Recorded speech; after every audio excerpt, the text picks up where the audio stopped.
O juiz Vilney Magno de Azevedo Silva, da 16ª Vara Federal do Rio de Janeiro, mandou citar o presidente Lula em uma ação movida por um empresário em 2009. Na ocasião, o petista estava em seu segundo mandato presidencial. A ação contesta a transferência do controle acionário da Triunfo pela então controladora Petrobras Química para a Braskem, que teria acontecido de maneira ilegal e inconstitucional com utilização indevida do patrimônio público. Segundo o despacho, Lula tem 15 dias para prestar informações sobre o caso. Quais podem ser as repercussões, Dantas, dessa citação do nome do presidente? Então, o governo Lula promoveu a entrega do patrimônio público para um ente privado que tinha relação pessoal. O empresário, o Emílio Odebrecht, tinha relação pessoal com o Lula. Isso aqui, em qualquer país civilizado, onde a justiça funcione, isso aqui dava cadeia. Dava cadeia. Dava impeachment se o sujeito está na presidência e dava cadeia. Isso aqui é gravíssimo. Isso aqui é lesa pátria, isso aqui é gravíssimo, não pode. Alienação, inclusive essa ação, ela tem um parecer do maior jurista brasileiro, que é o Celso Bandeira de Mello, que diz o seguinte: a alienação de empresas estatais não pode ser feita simplesmente ao critério dos acionistas dela, no caso o governo, ou da entidade da administração indireta que a controla pela elementar razão de que, sendo quaisquer delas meros instrumentos coadjuvantes de objetivos governamentais, decisão de tal ordem há de residir em escalão correspondente. Na prática é o seguinte, não pode, ele bota aqui, a evidência solar, é antiético, é imoral, é ilegal e é inconstitucional. Então agora o Lula vai ter de se explicar, vai ter que apresentar suas justificativas, foi citado na ação, mas essa ação, ela pode ter consequências graves, mas ela precisa da atenção de toda a imprensa responsável, da sociedade de maneira geral e também do Congresso.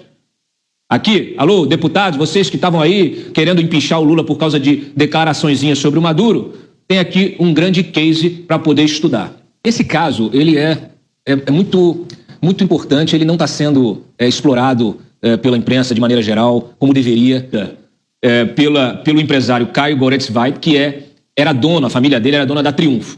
Era uma petroquímica que tinha participação da Petrobras. Por quê? Porque no governo Geisel, o governo promoveu a ampliação, a criação, na verdade, do parque industrial, do parque petroquímico, da indústria petroquímica no Brasil. O que ele fez? Pegou a Petrobras e colocou ela como promotora desta implementação do parque petroquímico, investindo em grupos, em vários grupos, uma meia dúzia de grupos, que cresceram, fizeram a sua indústria, formataram a sua indústria e começaram, então, a desenvolver a indústria petroquímica no Brasil. Indústria de plástico, para quem não entendeu.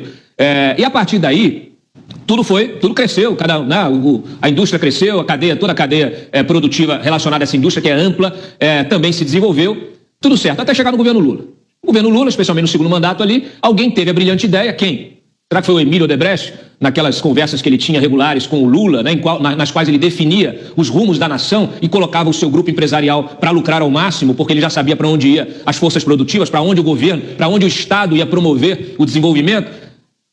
Desembolsou bilhões para comprar o controle dessas empresas, nas quais ela era apenas uma parceira, uma promotora, passou a ter o controle dessas empresas, ou seja, houve uma estatização do setor petroquímico, né? E depois, numa canetada, ela fez uma parceria com a Braskem da Odebrecht, na qual a sociedade, com a Braskem, a Odebrecht tinha o controle, tinha 51%, 50,1%. Ou seja, 51%. A maioria das ações tinha o controle, ou seja, numa canetada, numa jogada empresarial e política, a Odebrecht passou a ter o controle sobre toda a indústria química, ou seja, houve uma desestatização sem qualquer tipo de processo público, de pregão ou de licitação, de qualquer concorrência, sem aviso, sem autorização do Congresso. Isso tudo aconteceu ali, 2007, 2008, 2009. Então a Braskem passou a ser a dona, a Odebrecht passou a ser a dona de todo o parque, controladora de todo o parque petroquímico do Brasil. É inacreditável o que aconteceu e esta ação popular questiona justamente isso. Inclusive fala dessa proteção e favorecimento exclusivo da Braskem pela Petrobras, né? Mediante a entrega dos seus ativos, que se constituíam o quê? Patrimônio da União.